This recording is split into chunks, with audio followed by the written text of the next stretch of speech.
Welcome to Canada's smallest province, Prince Edward Island. Located in the Gulf of St. Lawrence, the island is accessible only by air, seasonal ferry, or the way we arrived, over the Confederation Bridge. Probably best known as the home of Anne of Green Gables, this island is only 140 miles long, 40 miles wide at its widest point, but has 63 lighthouses and range lights, the highest concentration in North America. The Confederation Bridge connects Prince Edward Island to the mainland over the Northumberland Strait in the southern portion of the Gulf of St. Lawrence. It is 8 miles long, the longest bridge in the world over ice-covered waters, and is 60 meters above sea level, allowing large vessels and cruise ships to navigate between its piers. We happened to see the Seabourn Quest in port. This ultra-luxury cruise ship is 650 feet long, 84 feet wide, and has 229 suites. Casual clothing is acceptable during the day, but after 6 p.m. men must be in slacks with a collared shirt, and women must wear slacks or a skirt, no jeans. We spotted this old pier with a flock of double-crested cormorants on it. They are a water bird native to North America and are about 3 feet long with a wingspan of 4 1/2 feet. They have a hooked bill and a long tail. Blockhouse Point Lighthouse is on the entrance to Charlottetown Harbor, overlooking Northumberland Strait. The lighthouse is 42 feet high. The two-story residence is larger than most, with 2 bedrooms on the ground floor and 4 bedrooms plus a bathroom on the upper floor.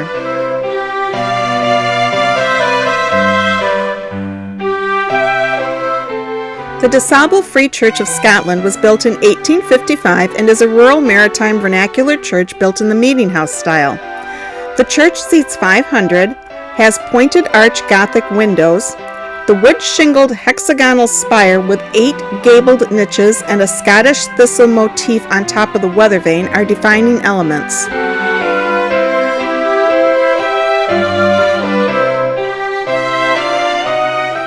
Victoria's Seaport Museum is a designated heritage place and operating lighthouse in Victoria by the Sea. This small lighthouse is actually Palmer's Range Light.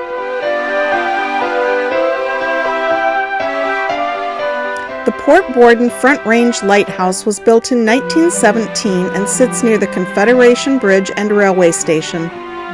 The quartermaster is dedicated to the marine and rail workers from across the island who dedicated much of their lives ensuring the safe passage of people and goods to and from the island.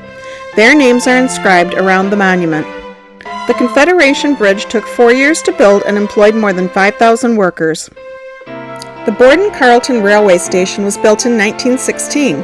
There were 51 stations connecting communities from one end of the island to the other. Canadian National Railway operated on the island for 114 years and was decommissioned in 1989. This station is a replica of the original and was built in 1999. The original is no longer standing. Point Prim Lighthouse was built in 1945 and is the oldest lighthouse on Prince Edward Island. It became fully automated in 1969 and is now designated a heritage lighthouse. It is one of only 2 brick lighthouses in Canada, has a 12-sided cast iron lantern, wood shingles, and stands 60 feet from base to weather vane.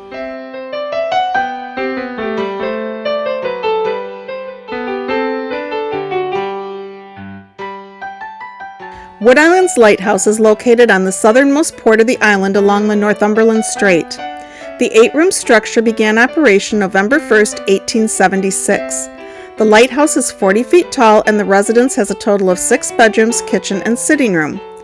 When originally built, the lighthouse was 492 feet from shore, but due to erosion was only 10 feet from the bank over the water when it was moved inland 230 feet. This was done on March 10th of 2009 while the ground was frozen to provide necessary support. This tiny lighthouse was on the property but did not appear to have a use. These Victorian rose bushes were planted by George Stewart, lightkeeper at Wood Islands from 1947 to 1971. The rose hips are used in jams, teas, and soups. A small mini fishing village designed for children but suffered damage in a storm. Cape Bear Lighthouse was built in 1881. Due to erosion, it was moved in both 1946 and 2015.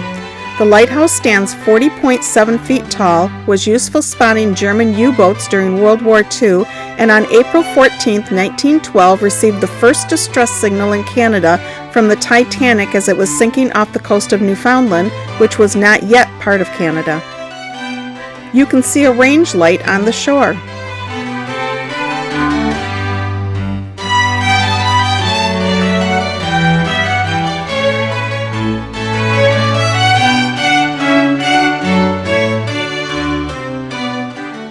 Princetown United Church, located Marlpicure, is white Gothic revival style with a 111-foot high steeple and was built in 1870.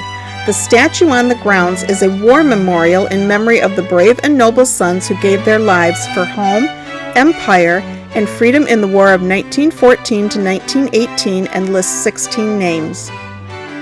This looks like a lighthouse but is in the middle of a field far from water and is believed to be a private home. We believe these to be oyster traps on the water. Prince Edward Island is Canada's biggest oyster producer, harvesting more than 8 million pounds every year. The island has about 500 active fishermen and 17 oyster processing facilities. Prince Edward Island is the home of Lucy Maud Montgomery, who wrote the Anne of Green Gables books. We visited all 3 historic locations on the island, which included the property owned by her Mary Campbell cousins, the home where she was born in 1874, and the Green Gables Farm and Museum. To see inside these homes and other memorabilia, check out our Anne of Green Gables video coming soon. The new London Lighthouse was lit for the first time on October 1, 1876, and has a tower of 43.6 feet. It is located on the north shore of Prince Edward Island, overlooking the entrance to New London Bay. It is one of 4 lighthouses on the island with attached keepers' dwellings. Cove Head Harbor Lighthouse was built in 1879 at the entrance to Cove Head Harbor in Queens County. It stands 26.9 feet tall with a focal plane of 32.8 feet above the surrounding water. It serves as both a coastal light and as a foghorn that points due north and is sounded when needed. We are now crossing the Confederation Bridge as we leave Prince Edward Island. This bridge has more than 7,000 drain ports to allow runoff of rain, melting snow, and ice, has 22 closed-circuit cameras, and a weather monitoring system on it providing real-time on wind speed, wind direction, plus air and road temperature. Paul and I hope you enjoyed visiting Prince Edward Island and learning about its many historical lighthouses, the Confederation Bridge, and the Anne of Green Gables sites. If you enjoy learning about all the interesting places we visit, please subscribe so you never miss a video, hit the like button, and leave us your comments below. We invite you to check out our other videos on scenic locations you may enjoy, including Cape Breton Island, where we enjoy beautiful scenery and visit historic Fort Petrie, Jerome, Arizona, a historic mining town with an interesting history and artifacts, and Muskew Island, located on the northeastern tip of New Brunswick between Chaleurs Bay and the Gulf of St. Lawrence, where we visit an historic lighthouse and take a walk through a bog.